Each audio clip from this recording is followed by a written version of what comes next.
Today, I would like to present to you some information on medical marijuana and hopefully give you some insight to help make an informed decision and support this act. I know there's a lot of controversy surrounding this and tons of websites and articles to make marijuana look like the boogeyman. Here, I would like to just lay down some clear facts about it.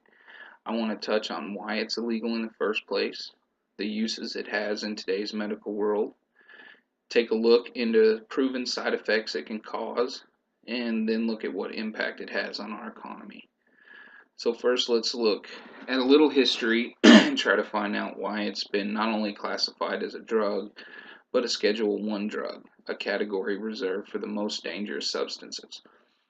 According to the public broadcast system, the first laws pertaining to marijuana were passed in 1619 in Virginia. This law actually imposed jail time and fines for farmers in Virginia not growing marijuana on a portion of their land. At this time, cannabis was used in a wide variety of household products, and in Pennsylvania, Virginia, and Maryland could be used as legal tinder. So what happened? The downfall came in 1910 with the Mexican Revolution. Mexican immigrants flooded into America and brought their culture and beliefs with them. Up until that point, the product was known as hemp or cannabis. Marijuana was actually the name Mexican immigrants used. This was the first instance where the substance was made illegal. The purpose of this was due to no scientific research, but simply for the fact that it would give the federal agents reason to detain and search Mexican people in an attempt to hunt down and deport illegal immigrants. El Paso, Texas was the first to enact this law, but they took it from an earlier act in San Francisco, California, against opium to control Chinese immigrants. This went on until 1937, when the Marijuana Tax Act was enacted. The act was based on these claims and new claims that marijuana caused men of color to become violent and solicit sex from white women. This act has been revised several times, but the fact remains to this day that there is zero medical or scientific research to back up the illegal rating of this substance. So now that we know there's no real grounds for it to be illegal, let's see if it has any qualities that should make it legal.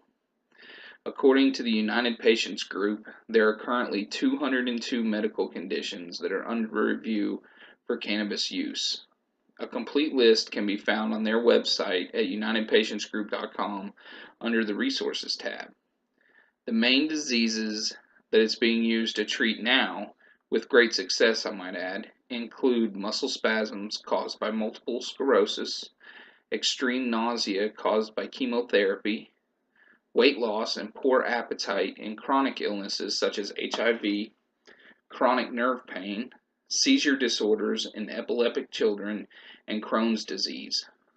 In states that have approved the use of medical marijuana, it is the leading drug in all of these cases. So, with it being so effective, there must be a downside. Let's look at some side effects.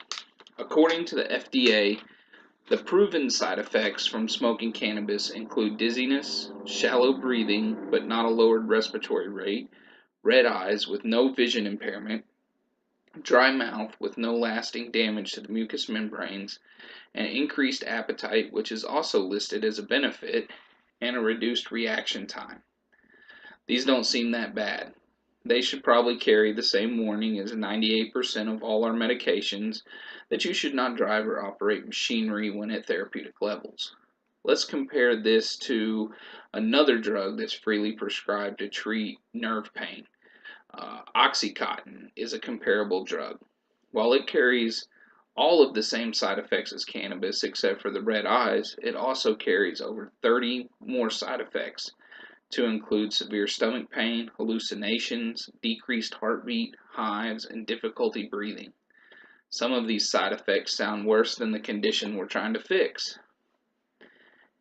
Next, let's take a look at the economic impacts. What would legalization do to the economy? The best example of this would be Colorado, due to it having legalized the substance several years ago, so it has proven data. In 2015, Colorado reported sales of just under $1 billion.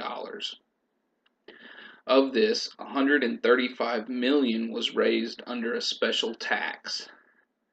As shown on the ATTN spending report, $40 million of this was used for school construction and repair in the state. $2.5 million was used for education and prevention programs. $2 million was used for anti-bullying campaigns. $2 million was used for dropout prevention. $2 million was used for mentoring programs, and many more, to include substance abuse programs, poison control centers, and abuse screening. Many of these programs had previously operated on a budget of $30,000 or less.